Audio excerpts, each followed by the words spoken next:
In today's tale, we will weave in lessons drawn from the intriguing 48 Laws of Power. Our story features one of these laws, skillfully intertwined within the narrative. Can you guess which law it is? Delve into the story, dissect its layers, and uncover the secret law.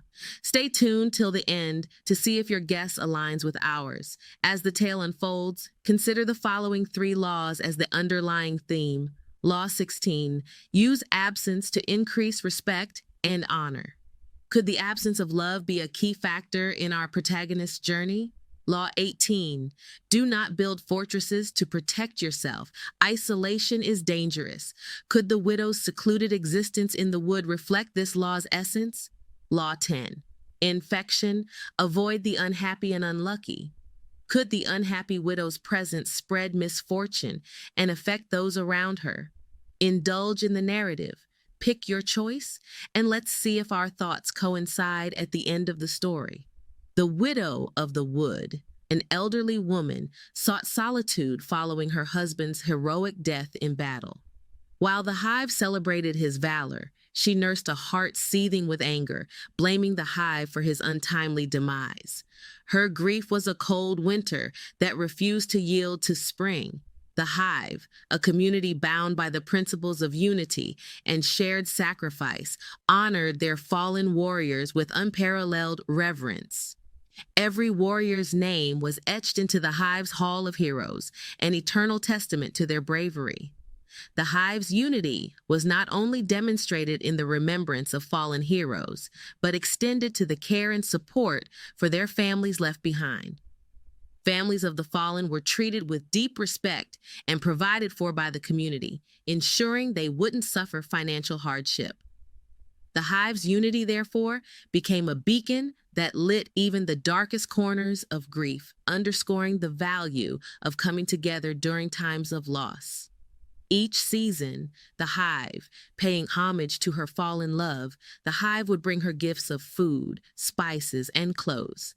Their gestures were met with refusal and bitter words. Unity didn't save my husband, and it will not save me.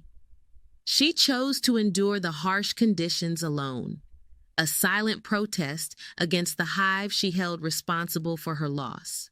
However, even the deepest wounds can be touched by unexpected kindness. One day, a child's laughter echoed through her solitude, a stark contrast to her quiet mourning. As she watched the child play near her home, the laughter suddenly ceased.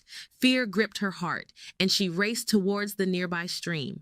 There, she found the child unconscious, having tripped and fallen into the water. Without a second thought, she saved the girl, pulling her back from the jaws of death. Grateful for the widow's actions, the girl would visit often, showering her with gifts and cheerful presents.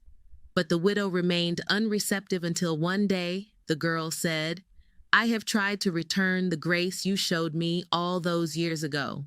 After today, I will not disturb your solitude again." The words stung like a bee's sting, prompting the widow to question her choices. But she quickly dismissed these thoughts, retreating further into her shell. A fateful day dawned, heralding the arrival of an ominous breeze. A once bright and sunny day suddenly began to darken, painting the sky with a foreboding palette of purples and grays. As the storm swirled and raged, the Hive noticed a tornado forming near the woods. Panic swept through the Hive city as they set off the disaster alarm, warning their community of the impending danger. However, the widow of the wood, living in isolation, was too far away to hear the alarm. Seeing this, the girl, driven by courage and determination, ran towards the woods to warn the widow, her life hanging in balance. As she bolted, the Hive members shouted, begging her to turn back, yelling that it was far too dangerous. Yet, she was steadfast, resolved to face whatever consequences ensued.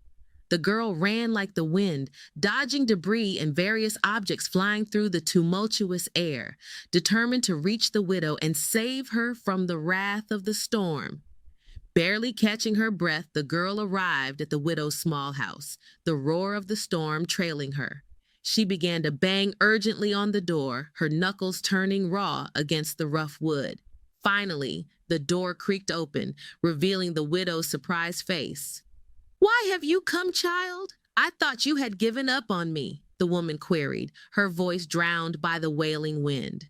The girl, undeterred, shouted back, "I remember that fateful day, the day you saved me in the woods when I had fallen into the stream. Had you not been there, I would not be here today." She gasped, clinging to the doorway as the wind raged, whipping her hair around her face. "My mother had always warned me about playing alone, but like a fool, I didn't listen." Her voice trailed off, her gaze steady on the widow, a silent plea for her to heed the warning and seek safety. Taking a deep breath, the girl continued, her voice barely audible over the tumultuous storm. "You saved me that day, and I want to save you now. Please, you must come with me. The hive is safer. We have prepared for this." The widow stood motionless, taken aback by the girl's words. Her eyes misted over, not with the cold wind that whipped through the open doorway, but with tears.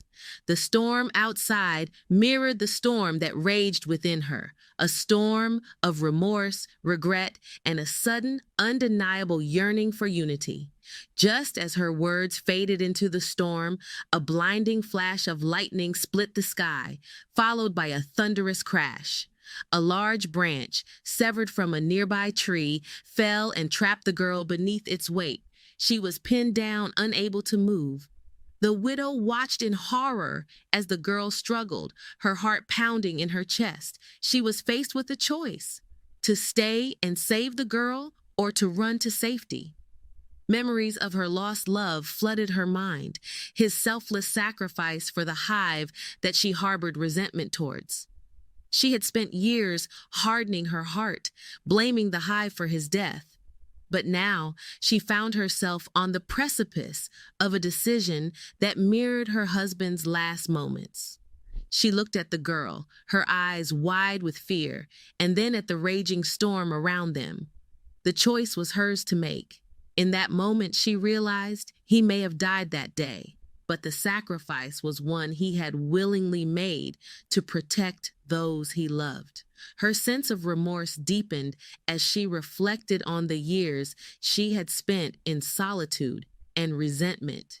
She had dishonored his sacrifice, alienating herself from the community he had given his life to protect.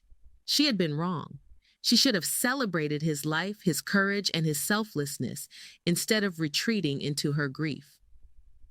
With a burst of determination, the widow rushed to the girl's side. She grasped the heavy branch, her hands raw and blistered as she attempted to lift it. Despite her best efforts, it remained immovable. She simply wasn't strong enough. The widow cried out, her voice a fusion of fear, desperation, and solemn invocation as she summoned the spirit and strength of her lost love. And then, with a sudden shift, the branch began to move. It didn't just budge, it seemed to grow lighter. Looking up, she saw a group of figures emerging from the swirling storm, the hive members. Inspired by the girl's bravery and the widow's display of strength, they had risked their own safety to aid in the rescue. Working in unison, they managed to lift the heavy branch, freeing the trapped girl. Once the girl was free, they didn't waste a second. Unitedly, they sprinted towards the safety of the hive, the strength of their unity overpowering the destructive force of the storm. That day served as a turning point for the widow. She realized that while she had been safeguarding herself from the pain of her tragic loss, she had inadvertently built a shrine of sadness instead. Her isolation was not a shield, but a self-imposed prison fueled by self-pity and resentment.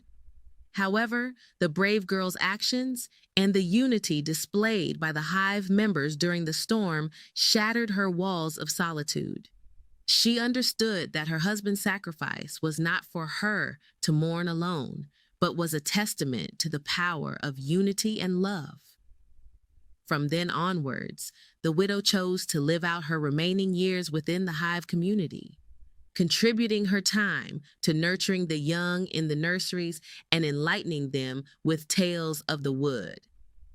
Her stories of the past served as a beacon of wisdom for the future generations, while her newfound sense of belonging brought her the peace she had been yearning for. The widow of the wood was no longer a symbol of sorrow, but an emblem of resilience and redemption.